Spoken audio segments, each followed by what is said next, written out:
So before we start off this video, okay, I'm gonna start off with a question. All right. So be honest with me. How do you feel when your bank account goes down? Like any amount of money, $40, 200. You just paid your bills off, whatever. How do you feel? Do you feel like a sense of relief? Do you feel a sense of, I don't know, like triumph that you just paid a bill? Do you feel? What do you feel? Because let me tell y'all, how I feel about it is depressed, defeated, and that's over like a little bit of money. Now, this YouTuber, all right, by the name of Roaring Kitty, and I've been following him for a little bit now, especially with this whole GameStop stuff. But this man lost literally some countries like GDPs in a single day while playing with the GameStop stock. That is really hard to say in a row. And let me tell y'all, I didn't really watch the live stream this time around, but it had about, I think the peak was about 630,000 people were in the live stream, which, by the way, is a lot. And it got to the point where, like, even, like, other financial outlets were looking at this and be like, what is going on? So, hey, I'm sorry, but if anybody, and I repeat, anybody, loses 200 million in a day, whew, I feel like my hair would turn gray. Like, it's really hard to comprehend like that amount of money, because that's some money that I don't know, like, who makes that kind of, like, Mr. Beast? Like, what do the YouTubers make that kind of money? I don't even know. Like, it's just like, whew. But anyways, there's a bit more to his portfolio which we won't be going into. But anyways, that's kind of the gist of it. But this actually goes all the way back to 2021, where there were some investors who were basically putting a lot into GameStop, and the hedge funds were in on it and all that, which we'll get to in a bit. And then what ended up happening was that GameStop stock actually went really high. Then apparently some hedge funds actually closed the stock off. That's the gist of it, but we're actually going to read about the situation now, just to give you guys a bit more background and some better stuff. So I'm actually referencing this Vox article right here on the situation. This is the type of simple story I'd love to be able to tell about GameStop in early 2021. A ragtag group of everyday traders, led by a Massachusetts dad, going by, depending on your social media platform, Rory Kitty or Deep Value, took on Wall Street Titans and won. The undergrounds came out on top, the underdogs. I can't read. The big bad rich guys wound up on the bottom, and in the process, our heroes exposed many of the ways the financial system is rigged. Congress held a high-profile hearing about the incident in which the major players in the saga were involved. Something was likely to come of it. As for GameStop, well, there was still a lot to like about the stock. The whole thing was a virtuous endeavor.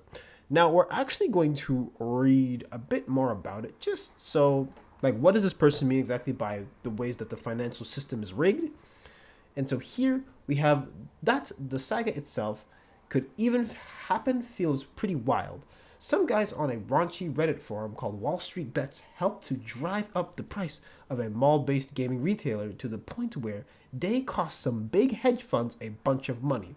The chaos reached such great heights that the trading platform Robinhood and others halted trading on GameStop and other super hot stocks temporarily, sparking conspiracy theories about their reasoning and likely more accurately igniting concerns about how they could be so unprepared for what happened in the first place. So if you're a bit unsure on how a hedge fund works, it's okay. I'm going to try to explain to you as best of my ability, but here's essentially how it works.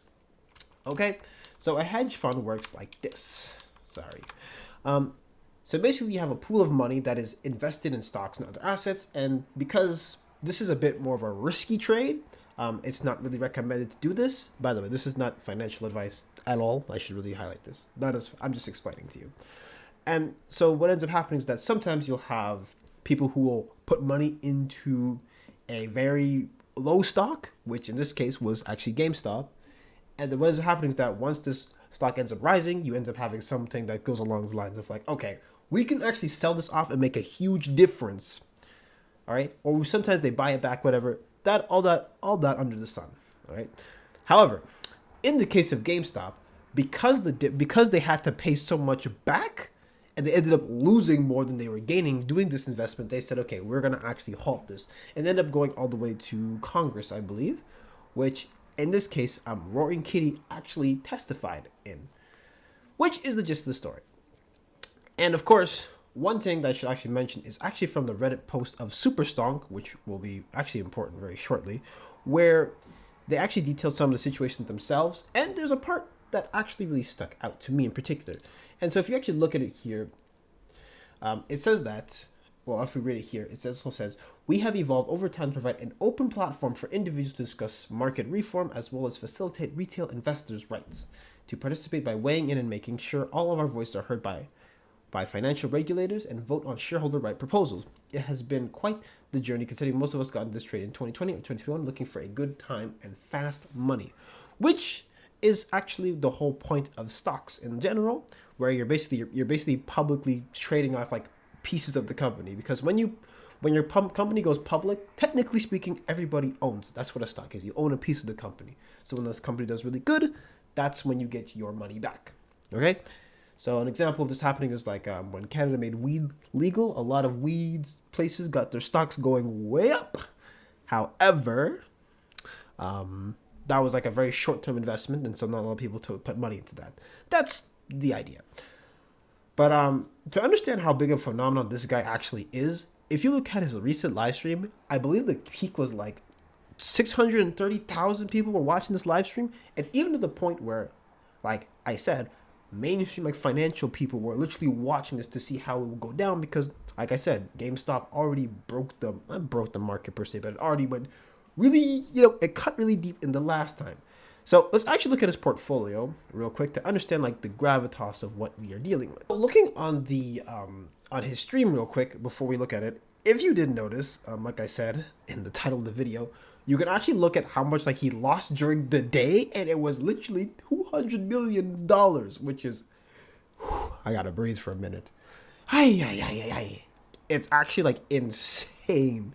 But he also does like various updates to his portfolio, looking at how much he gains, how much this and that. So if you actually look in the latest one here, he actually gained somewhere up to like, I think the total was $586 million, which, sorry, he didn't gain that much. That's the total value, but he gained 250 million, I believe, was the one on June 6th. But either way, like, whew, it's pretty insane. But even he'll tell you too, but it's like, this is a strategy that's extremely risky. So you don't want to get too, caught up in this stuff. And for the average person who's trying to get into stocks, like, it is not fun. At all. It's not fun, because it only gets crazier from there, especially if you don't have enough money. But like I said, this is financial advice. I'm just going off of like stuff that I've noticed while I research. But anyways, oh god damn. Ooh. But yeah, looking through his portfolios, there's various gains are going to be different, but then the June 6th one was like the big all payload, which really, came down to it. And what really it shows you is that, like, when it comes down to doing stuff like this, like, one, you really need to know what you're doing, but two, you have a lot of uphill battles to fight. Like I said, these hedge funds are greedy as hell, especially the ones at Wall Street. Well, Wall Street's actually where everything goes down when it comes to stocks and all that stuff. I mean, that's why you had the whole Wall Street crash in 1929.